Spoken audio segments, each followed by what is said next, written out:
Masih di Sapa Indonesia Malam bersama saya Friska Clarissa. Capres nomor urut 2 Prabowo Subianto menegaskan pernyataan Capres nomor urut 1 Anies Baswedan bahwa dirinya punya lahan 340.000 hektar tidak tepat. Pernyataan Anies ini juga menyebabkan ia dilaporkan ke Bawaslu RI dengan tudingan fitnah. Calon Presiden nomor urut 2 Prabowo Subianto merespon ucapan Anies Baswedan pada debat ketiga Pilpres 2024 yang menyinggung kepemilikan lahan seluas 340.000 hektar. Prabowo mengungkap sebelum jadi Menteri Pertahanan sudah punya 500.000 hektar lahan hak guna usaha atau HGU, bukan 340.000 hektar seperti yang diungkap Anies dalam debat. Prabowo menambahkan lahan itu sudah dikembalikan ke negara sejak 2 tahun lalu. Saya sebelum jadi menteri, saya pengusaha, saya menguasai lahan hak guna usaha. Ya. Hak guna usaha, kemarin juga salah-salah melulu itu. Bukan 343.000 hektar, bukan. Mendekati 500.000 hektar.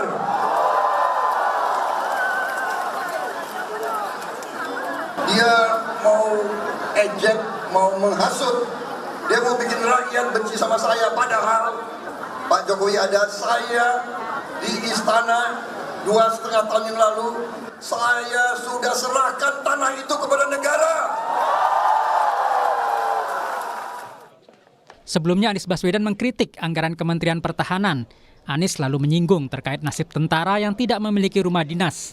Padahal Menteri Pertahanan disebut memiliki lahan seluas 340.000 hektar. Dan lebih jauh lagi, ironisnya, Kementerian Pertahanan menjadi kementerian yang dibobol oleh hacker di 2023. Sebuah ironi, karena itu kita ingin mengembalikan. Dan 700 triliun anggaran Kementerian Pertahanan tidak bisa mempertahankan itu, justru digunakan untuk membeli alat-alat alutsista yang bekas. Di saat tentara kita lebih dari separuh tidak memiliki rumah dinas. Sementara menterinya punya, menurut Pak Jokowi, punya lebih dari 340 hektar tanah di Republik ini. Terima kasih. Sebelum saya menjawab pertanyaan itu, saya mengklarifikasi tadi data yang meleset. Maaf Pak Prabowo, angkanya terlalu kecil. Bukan 320 hektar, tapi 340.000 hektar. Saya klarifikasi. Kemudian Itu pun salah. melanjutkan Itu pun salah. atas apa yang perlu saya sampaikan. Mas Anies, Pak Prabowo, jangan Pak Prabowo, data Pak yang Prabowo, salah. Pak Prabowo, mohon maaf, ini mohon nanti tenang ada dulu kesempatannya, hadirin. baik. Pernyataan Anies ini membuat dia dilaporkan oleh Pendekar Hukum Pemilu Bersih ke Bawaslu RI kemarin. Anies dilaporkan atas dugaan fitnah terkait pernyataan luas lahan tanah yang dimiliki Prabowo Subianto seluas 340.000 hektar. Bawaslu sudah menerima laporan itu dan akan melakukan kajian awal. Jika dalam persyaratan tersebut tidak memenuhi syarat material, maka disampaikan kepada pelapornya terhadap status pelaporan tersebut. Capres nomor urut 1 Muhammad Iskandar menyebut persoalan yang mencuat di debat harusnya diselesaikan saat debat dengan menunjukkan data-data yang ada. Ya, forum debat harus dihormati. Jangan melakukan apa yang disebut sebagai playing victim. Ya, harus selesaikan di debat. Buktikan datanya. Sama-sama kita buktikan.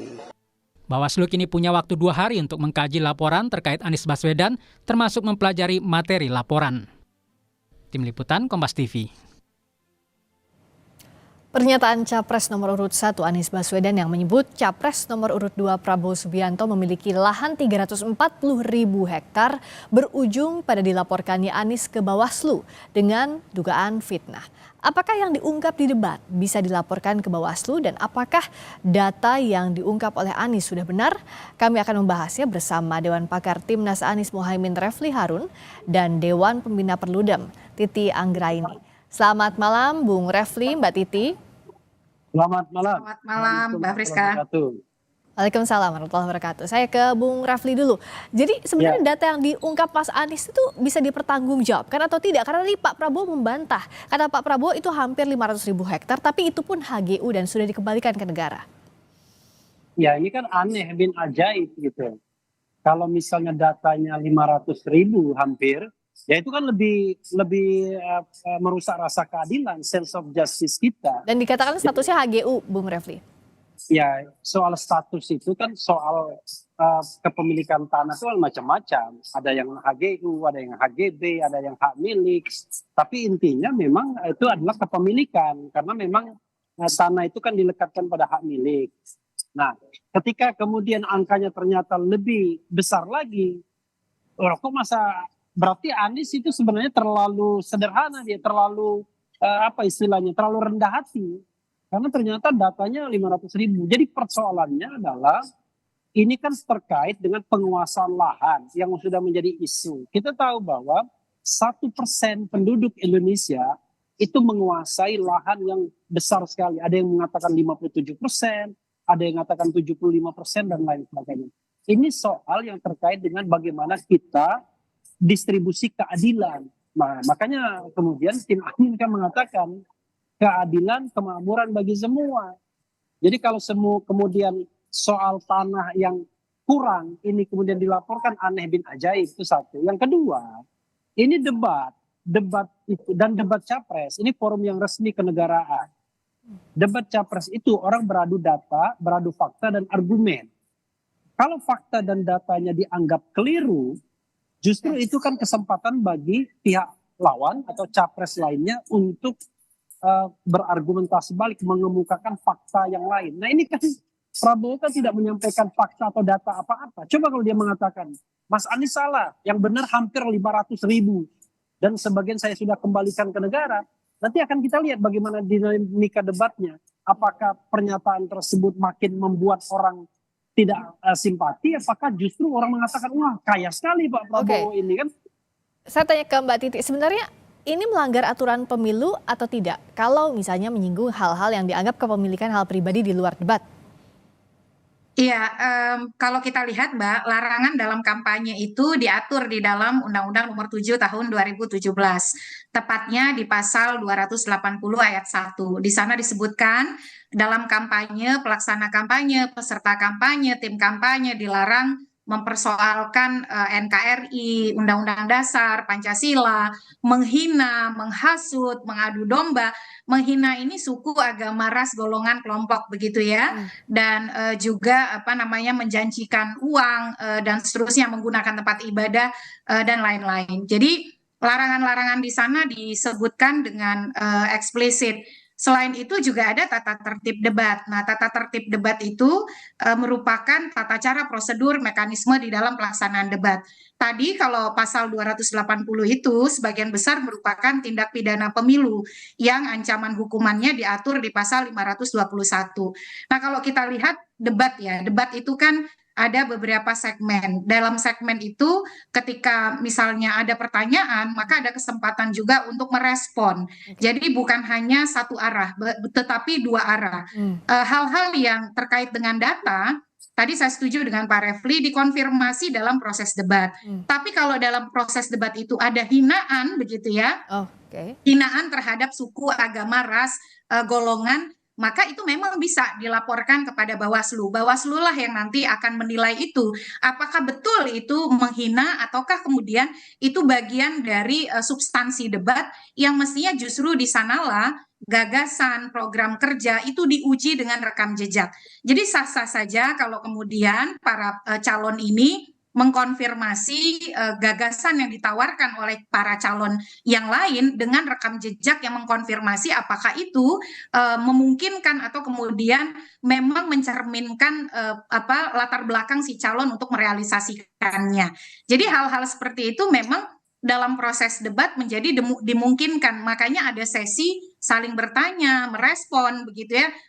Sesinya saja namanya tanya jawab dan sanggahan begitu ya, sesi bertanya dan sanggahan.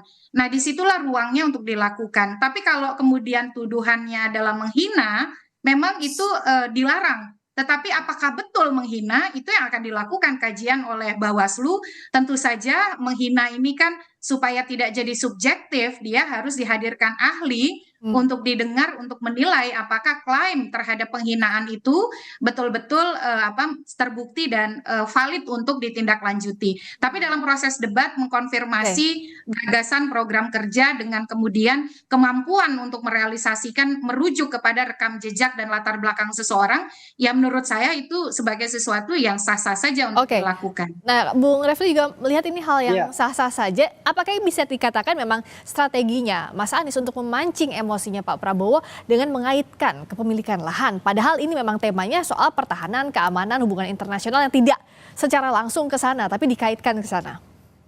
Oke, satu saya ingin nanti Titi menjawab apakah tanya kepemilikan 340.000 lahan itu penghinaan. Itu harus jelas ya. Kalau saya mengatakan bagaimana penghinaan, kita bicara tentang yang namanya good governance, clean government, transparansi, termasuk juga bagaimana seseorang itu menguasai begitu banyak lahan, sementara masyarakat lainnya punya tanah aja enggak. Ya, termasuk misalnya prajurit-prajurit TNI itu satu. Nah, berikutnya mengenai soal strategi, orang lupa bahwa ini bukan urun rembuk, bukan diskusi, tapi debat. Ya, judulnya saja debat. Debat itu paradigmanya hak masyarakat. Masyarakat berhak tahu seperti apa sih calon presiden ini. Makanya diadakan debat yang ditelevisikan, yang disiarkan media sosial dan lain sebagainya. Sehingga masyarakat tahu betul tidak hanya soal penguasaan materi, tidak hanya visi dan misi, tapi juga pesona dan karakter calon presiden tersebut. Jangan lupa yang kita cari adalah primus inter pares, orang nomor satu di Republik ini yang akan menentukan masa depan dan hidup kita semua. Karena itu melalui calon-calon yang kita dukung misalnya, saya kira tidak akan ada masalah kalau kita kemudian betul-betul dalam tanda kutip menelanjangi ya seperti apa pemikiran, seperti apa pribadi, personality, harta kekayaan sang calon tersebut tanpa melanggar rambu-rambu yang dikatakan tadi pasal 280 ayat 1 Undang-Undang nomor 7 tahun 2017. Baik, saya ke Mbak Titi. Jadi bisa dikatakankah bahwa kalau menyerang secara personal misalnya membawa soal harta kekayaan ini melanggar atau tidak jika itu tidak terkait dengan tema debat? Satu. Yang kedua, apakah dengan Pak Anies dilaporkan ke Bawaslu ini bisa diproses laporannya? Ya, cara menggali itu kan bisa dengan banyak cara ya. Jadi ini temanya kan pertahanan, keamanan, hubungan internasional dan geopolitik begitu. Jadi ketika dia mampu mengkontekstualisasi suatu tema dengan cara pendekatan, kan cara pendekatan setiap orang itu tidak bisa diseragamkan, Mbak Friska.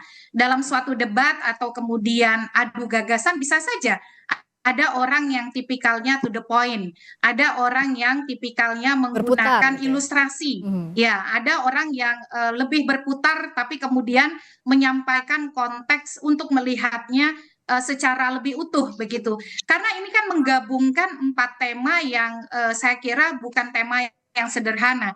Kita juga dalam debat itu sangat ambisius ya di dalam mendiskusikan sesuatu. Jadi cara itu yang kemudian harapannya adalah setiap data yang diungkapkan, apakah kemudian dianggap relevan atau tidak, konfirmasi atau sanggahan itu relevan atau tidak, kan diberikan kepada calon. Jadi bisa saja dijawab dengan apa yang disampaikan tidak relevan, lagi pula datanya tidak sesuai dengan itu, dan seterusnya. Jadi pada intinya adalah bagaimana kemudian ruang-ruang untuk saling bertanya, menyanggah, itu digunakan juga untuk mengkonfirmasi data-data yang disampaikan, termasuk juga menjawab relevansinya terhadap debat begitu. Jadi yang kedua, apakah Bawaslu bisa dibawa ke Bawaslu atau tidak? Yang kedua, apakah Bawaslu bisa memproses? Ya, laporan itu kan bisa disampaikan warga negara Indonesia yang punya hak pilih, pemantau pemilu, dan peserta pemilu. Sepanjang kemudian alat buktinya adalah minimal 2 alat bukti, ada uraian kejadian dan pelapor yang memenuhi syarat, Bawaslu akan menindaklanjuti dengan melakukan kajian selama 14 hari. Tapi apakah dia merupakan pelanggaran? Ya belum tentu. Karena proses ini yang kemudian akan dilakukan pembuktian begitu. Oke, nanti akan dibuktikan di Bawaslu bisa diproses atau tidak. Terima kasih Mbak Titi Anggraini, Dewan Pembina Perludem. Terima kasih Bung Refli Harun, Dewan Pakar Timnas Anies Mohaimin. Selamat malam.